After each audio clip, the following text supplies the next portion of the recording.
20 years of excellence in cancer care. Mahatma Gandhi Cancer Hospital and Research Institute, Visakhapatnam. తెలంగాణలో ఒక ఆశ్చర్యకరమైనటువంటి ఘటన జరిగింది. జనగామ ఆర్టీసీ బస్టాండ్లో ప్రయాణికుల కోసం నిలిపి ఉంచిన ఒక అద్దె బస్సు క్షణాల్లో మాయమైపోయింది. బస్సు డ్రైవర్ కాదు, కండక్టర్ కాదు, ఆర్టీసీ ఉద్యోగి అసలే కాదు. మద్యం మత్తులో ఉన్న ఒక వ్యక్తి నేరుగా బస్సులోకి ఎక్కి బస్సును స్టార్ట్ చేశాడు. ఎవరు ఊహించని విధంగా ఆ బస్సును సూర్యాపేట వైపు తీసుకువెళ్ళిపోయాడు. ఇంతకు ఈ స్టోరీలో ఏం జరిగింది అనేటువంటి పూర్తి వివరాలను చూస్తే, ఏకంగా 21 కిలోమీటర్లు ప్రయాణించిన తర్వాత టోల్ గేట్ వద్ద జరిగిన ఒక్క ప్రమాదంతో ఈ డ్రామాకు తెరపడింది. అసలు ఆ వ్యక్తి ఎవరు, బస్సును ఎలా స్టార్ట్ చేశాడు, మధ్యలో ఎవరు ఎందుకు ఆపలేకపోయారు, ఈ మొత్తం ఘటన ఇప్పుడు తెలుసుకుందాం. జనగామ జిల్లా కేంద్రంలోని ఆర్టీసీ బస్టాండ్లో సాధారణంగా ప్రయాణికుల రద్దీ ఉంటుంది. అక్కడే ఓ అద్దె ఆర్టీసీ బస్సు తన తదుపరి ట్రిప్ కోసం అక్కడ నిలపబడి ఉంది. ఈ సమయంలో పాలకుర్తికి చెందినటువంటి వెంకన్న అనేటువంటి వ్యక్తి బస్టాండ్కి వచ్చాడు. స్థానికుల సమాచారం ప్రకారం అతడు తీవ్ర మద్యం సేవించి ఉన్నాడు. ఆ మత్తులో ఉన్నట్టుగా తెలుస్తుంది. అయితే ఆ మత్తులోనే నేరుగా బస్సు డ్రైవర్ సీట్లో కూర్చున్నాడు. బస్సులో తాళం ఉండటమో లేక అప్పటికే స్టార్ట్ చేసిన పరిస్థితుల్లో ఆ బస్సు ఉండడమో కానీ అతను ఆ బస్సును స్టార్ట్ చేసి రన్నింగ్లోకి తీసుకువెళ్తున్న పరిస్థితి. ఆ తర్వాత ఎలాంటి భయం లేకుండా బస్సును బస్టాండ్ నుంచి బయటకు తీసుకువెళ్ళిపోయాడు. మొదట్లో ఇది అసలు బస్సు డ్రైవరే అనుకొని చాలామంది కూడా పట్టించుకోలేదని తెలుస్తుంది. బస్సును తీసుకువెళ్లిన వెంకన్న జనగామ నుంచి సూర్యాపేట వైపు ప్రధాన రహదారి పైన ప్రయాణం కొనసాగించాడు. సుమారు 21 కిలోమీటర్ల దూరం వరకు బస్సును నడిపాడు. అంత పెద్ద వాహనం, అది కూడా మద్యం మత్తులో నడపడం వల్ల రహదారి పైన వెళ్తున్న వాహనదారులు తీవ్ర భయాందోళనకు గురయ్యారు. ఈ సమాచారం వెంటనే ఆర్టీసీ అధికారులకు చేరింది.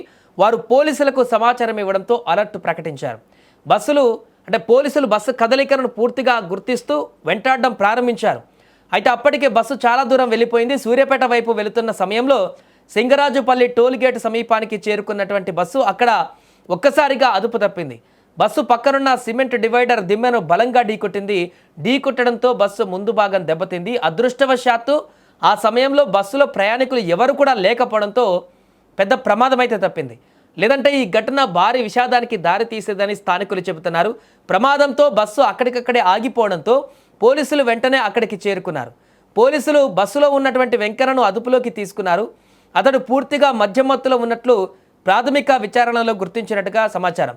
ఆ తర్వాత పోలీసులు అతన్ని పోలీస్ స్టేషన్కు తరలించారు. బస్సు దొంగతనం, ప్రభుత్వ ఆస్తి అక్రమ వినియోగం, నిర్లక్ష్యంగా వాహనం నడపడం, ప్రజల ప్రాణాలకు ప్రమాదం కలిగించడం వంటి అంశాలపై కేసు నమోదు చేసి విచారణ ప్రారంభించారు. బస్సును కూడా అక్కడి నుంచి స్వాధీనం చేసుకుని డిపోకు తరలించారు. ఈ ఘటన ఎలా జరిగింది, బస్సు తాళాలు ఎలా అందుబాటులో ఉన్నాయి, భద్రతా లోపాలేమైనా ఉన్నాయా అనే కోణాలను కూడా ఇప్పుడు అధికారులు విచారణ చేపట్టినట్టుగా సమాచారం. ఈ ఘటనలో అదృష్టవశాత్తు ఎలాంటి ప్రాణ నష్టం జరగకపోవడం అందరూ ఊపిరి పీల్చుకున్నారు. కానీ ఒక మద్యం మత్తులో ఉన్నటువంటి వ్యక్తి ప్రభుత్వ బస్సును అంత సులభంగా తీసుకువెళ్లడం, 21 కిలోమీటర్లు ప్రయాణించడం, చివరకు ప్రమాదం జరగడం ఆర్టీసీ భద్రతా వ్యవస్థ పైన ఇప్పుడు కొత్త ప్రశ్నలు లేవనెత్తుతుంది.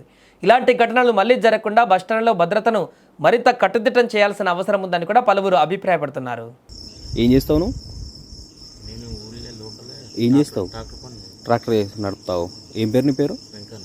ఏం వెంకన్న? చిట్టబోయిన వెంకన్న. మీ నాన్న పేరు? ఏం ఏడుగు వేస్తానా మరి నువ్వు? తిరుపతి. తిరుపతి పోతుందంట నీకు బస్సు ఎందుకు? ట్రైన్ లేదని వెళ్ళగొట్టి 2 సార్లు తిప్పి అయితే బస్సు కనవడానికి బస్సు ఎత్తుకోపోతున్నా? లేదు, అలా పండుకుందామని మామూలుగా వాళ్ళకి ఎక్కిన సీట్లో కూర్చొని ఇట్లా నేరవుతా అంటే దాంట్లో గల్లు అని సౌండ్ వచ్చింది. తాళంచెలు ఉన్నాయి కదా, స్టార్ట్ అవుతుంది అని స్టార్ట్ చేసిన. బస్ స్టాండ్ చుట్టూ తిప్పిన. ఇది ఒక రౌండ్ ప్రాక్టీస్ అవుతుందో కాదని మామూలుగా 2 రౌండ్లు తిప్పినాక ఇటు వచ్చినాక ఎడిపోతావు బండి బస్సు ఇప్పుడు తీసినావా అన్నాడు.